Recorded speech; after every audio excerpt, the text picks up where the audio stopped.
د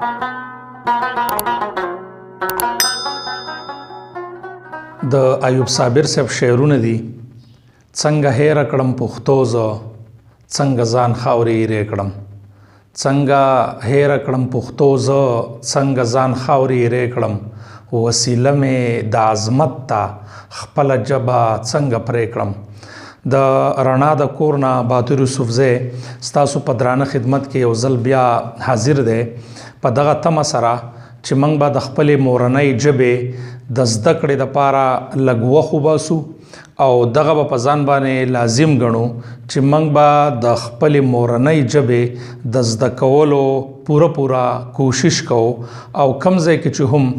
موږ ته د دغه زده کړې په دغه لار کې څونه هم څه مسله راځي نو زمونږه د مورنۍ ژبې ډېر پوهان موجود دي. الله دې هغوی ته ډېر زیات ژوند ورکړي. نو موږ دې د هغو نه د زده کړې کوشش کوو ځکه چې زده کړه د مرګه پوري. نو موږ به د خپلې مورنۍ ژبې د زده کړې پوره کوشش کوو. په دغه کلاس کې موږ هم دغه د مورنۍ ژبې د زده کړې لږه هڅه کړې ده. الله دې وکړي چې دغه زمونږه د نوي کول دپاره د لارښودنې یو ذریعه جوړه شي. په تیر کلاسونو کې منګه د پښتو د لیک لار د باړګلۍ د فیصلو په حواله باندې چې کمی فیصلې شوې موږ په هغې باندې لګیاو. نو منګه په تیرو کلاسونو کې 4-5 فیصلې وې. هغه 4 فیصلې خو ما تاسو ته لږ تفصیلا هم ویل وې. په تیر کلاس کې منګه 5مه فیصله چې هغه د یې وه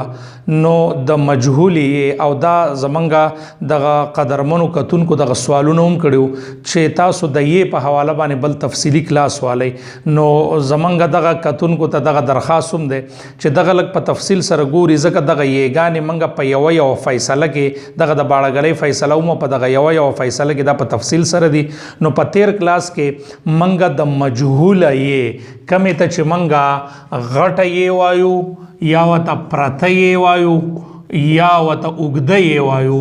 دغه مجهوله یې باندې منګه تفصیلي خبره کړوه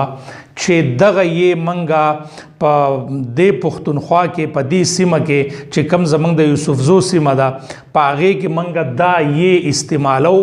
دا لیکو هم او د دې دپاره زمونږ د استعمال مخصوص کلمې دي چې دا په هغې کې راځي. او د دې سره ما دغه شان متصله خبره دا کړې وه چې په افغانستان کې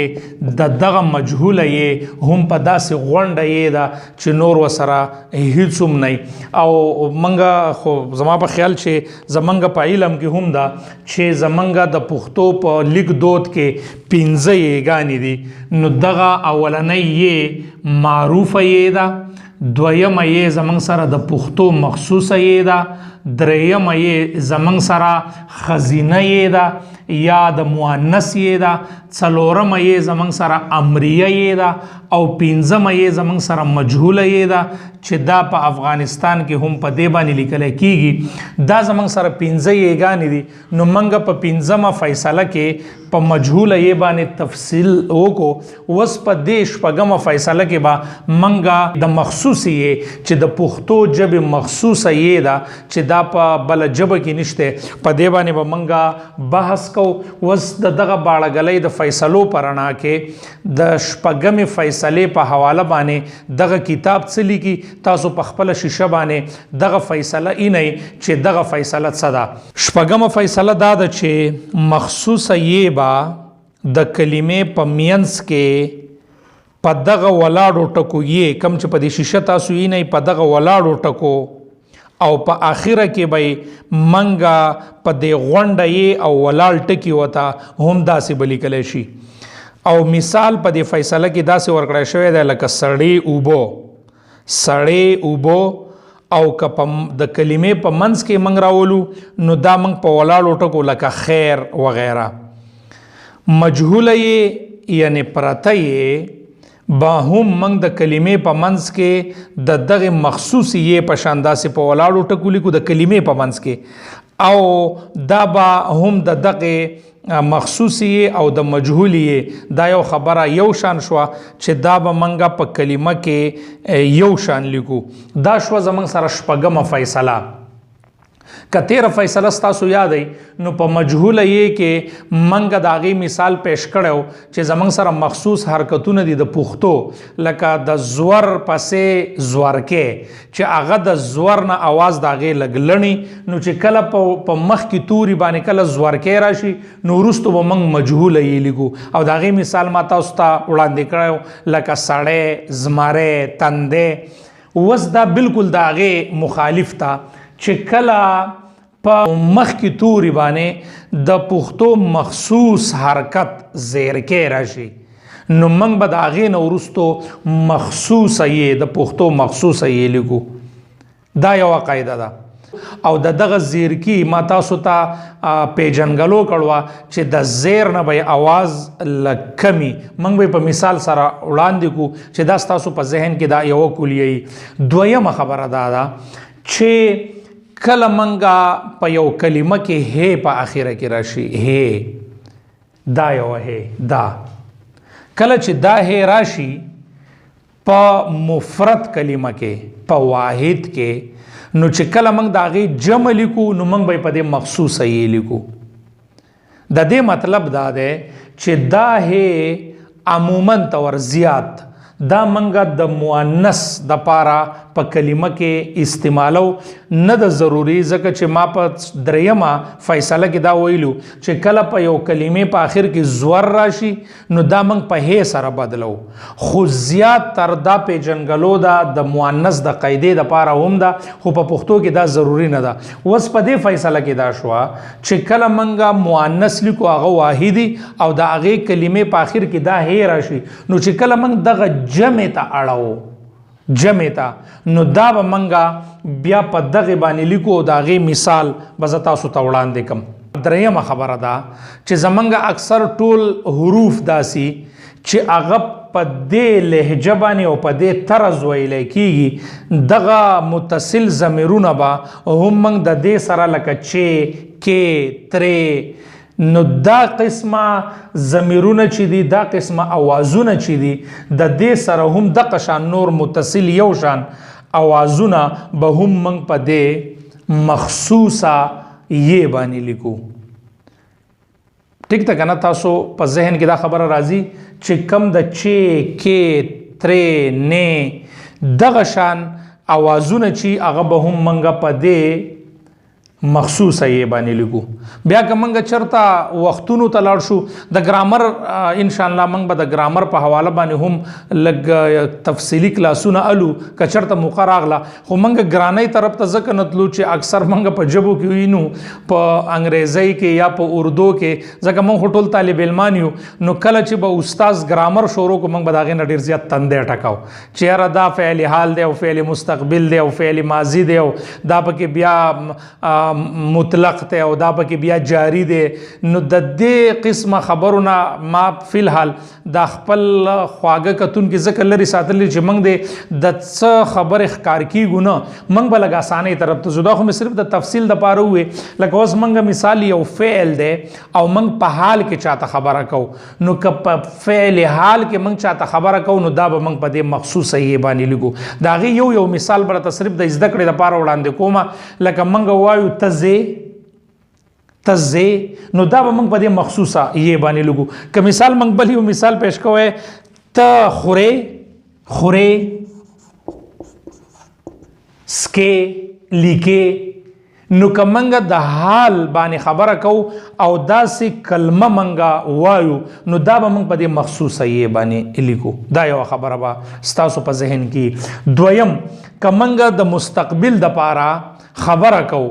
او دغه کلمه منګه د مستقبل د پاره لیکو نو هم به موږ په دې مخصوصه یې کې په پښتو کې لیکو. د هغې د پښتو د دې مخصوص یې چې دا په نورو ژبو کې نشته د هغې بنیادي وجه هم دا ده چې دا زموږ سره په پښتو کې ډېره استعمالیږي. نو موږ په مستقبل کې که چاته وایو ته به ځې